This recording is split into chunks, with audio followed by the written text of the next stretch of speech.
I'm curious, what are some of the special teams challenges with how everything is working right now? Because it seems like if you watch college football, the teams that just make rust related mistakes are the ones that are maybe giving up a possession here or there, maybe points here or there. How do you kind of get these guys in a position where you feel comfortable about them by the time, Indiana comes around? Well, number one, we try to learn from other people's mistakes. I put together a teach clip cut up every week for our guys, and like we're going to watch 3 today, 2 from the Texas game. But you're seeing a lot of special teams mistakes across the country. I think it's a byproduct of not having spring football, and then I don't know how other teams are operating, but I know here up until just last week we were operating separate practices.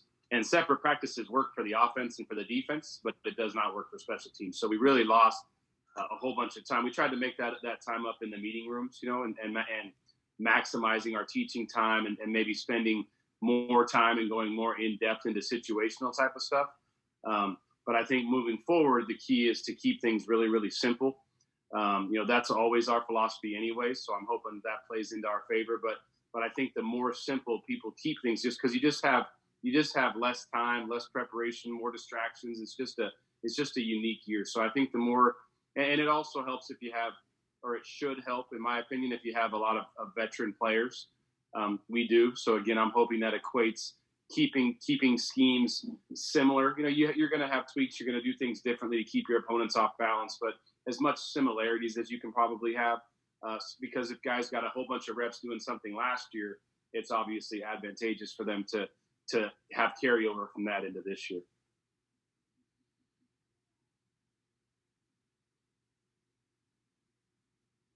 Does that answer your question?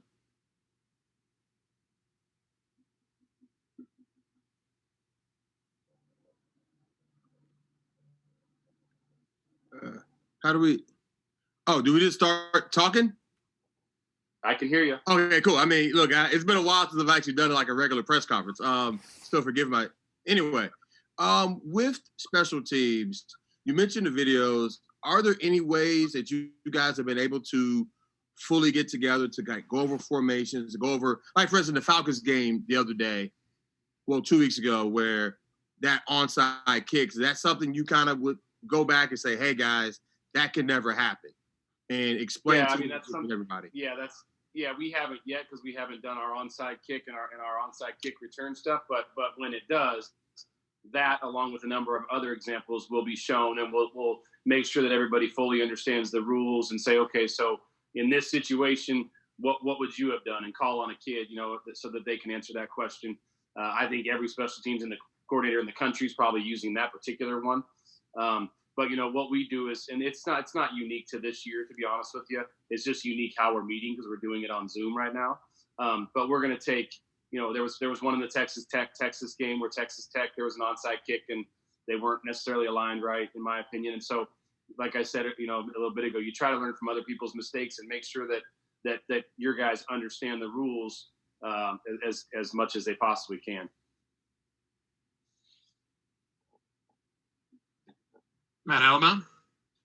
Hey, Coach, can you hear me? I got you. So I'm looking forward to speaking with Drew Hartlaub later in the week. What has just been his importance to this unit and his development the past couple of years? And is there still a consensus? Is he the fastest guy on the team still? I'm not going to get myself in trouble with the other guys saying who the fastest guy on the team is, but I can tell you he's really fast. He's just a guy that does a lot of great things for our team. He's really willing to sacrifice his body, if that makes sense. He's one of those guys that'll just kind of run into anything.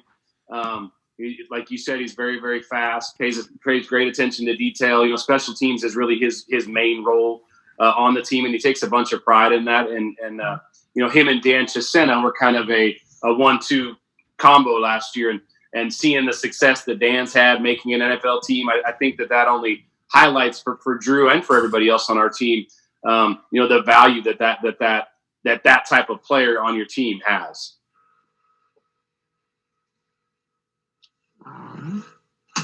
Next, go to Lauren Muthling. Hi, Coach. With this year not counting toward eligibility, how does that affect your planned use of freshmen this season? Yeah, I mean, I think everybody's available to use.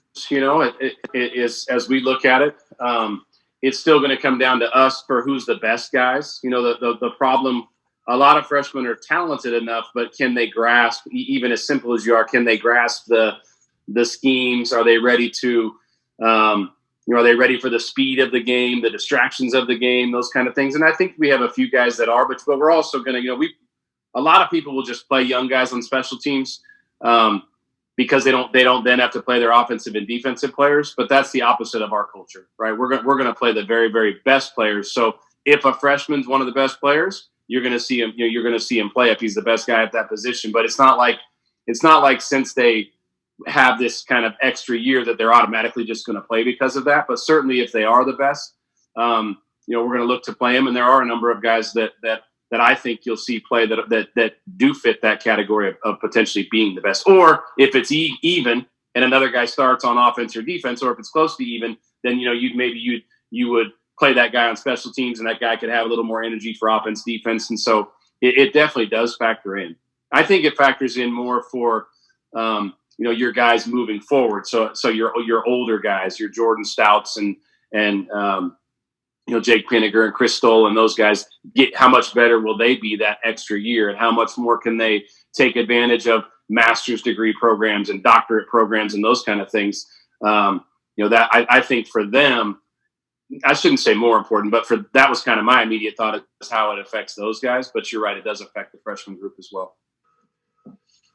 All right. Anyone else with questions? Just raise your hand.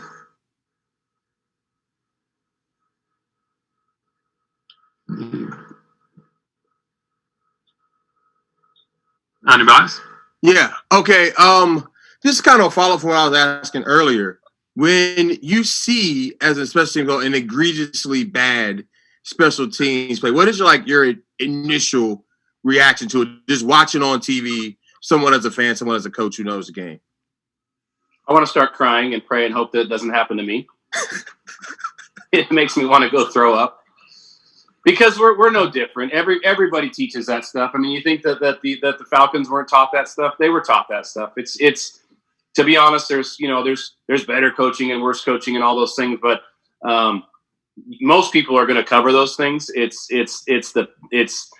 at the time with all the distractions, with what's going on, you are going to be held responsible and accountable. It's your job for 18 to 21-year-old kids, but because everywhere I've ever been, we've covered those things, and sometimes we've still made those mistakes, to be honest with you. So it just makes you hope. It keeps me up at night. I mean, I don't sleep very good right now because every weekend I'm just seeing tons and tons and tons in every single game. And so, you just try to do as good of a job as you can of educating those guys, making sure that you have guys in the right positions. The question that came up about the freshmen, that's one of the concerns of freshmen is they're not experienced, so oftentimes do I have experienced enough guys?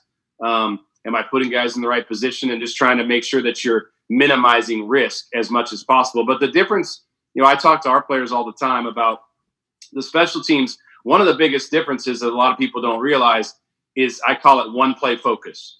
Like if you go out on the punt team and you have a bad play, it's catastrophic, and you don't get to go to second down. If you go out on offense or defense and something bad, if you go out on offense and you have a big sack on first down, well, then it's second and long, right? Nobody wants that, but it's then second down and third down, and you might sustain a long drive, and no one remembers that first play, right? You got a chance to make up for it. Well, in special teams, it's not like that. It's a one-play focus, and everybody's got to be hyper-focused, and so you just try to make sure that you're doing as many things, like you said, to show it to them, to put them in those situations at practice, and to make sure that you've created those experiences for the guys as much as you possibly can, so that when that time comes, they will react in the appropriate way.